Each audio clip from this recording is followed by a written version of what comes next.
The world doesn't need more gardens. We need more food forests. And they're not even close to the same. Let me show you the biggest differences. By now, we know what a garden is. It is a bunch of planter boxes, very clean rows. There's no weeds or extra plants that are growing. Most of it is just the same 5 to 10 vegetables that you see at the store, and it's heavily guarded against outside animals. Now, many don't know what a food forest is, and they just look at this like it's wild. But it's actually something that can be very intentionally designed. Food forests focus on different levels of canopies in order to maximize the food that you are able to grow. You have your trees, your shrubs, and then your ground cover. And this is what our ancestors practiced. You see, this is beneficial not just to us, but every animal out there. It's beneficial to the land as well. As you can see, you don't see clean rows. You don't see lots of soil being exposed. Everything is covered up. Everything is edible, and everything plays a bigger part. You see, gardens, in my opinion, are actually terrible for the environment.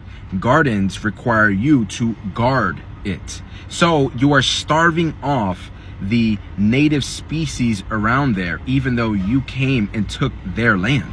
In these food forests, birds are able to thrive. Insects are able to thrive. You have other little rodents and critters that are able to hide and live in these food forests. You don't need pesticides and fungicides and all that, because the diversity of the plants and the animals keeps the health of everything intact. They require less work. Like I said, the soil is not exposed as much, so it's holding water in. So it requires less watering. It requires you to do a minimum amount of work because it is self-sustainable. And this is another huge difference between food forests and gardens. Gardens are just making you slave away your life for no reason.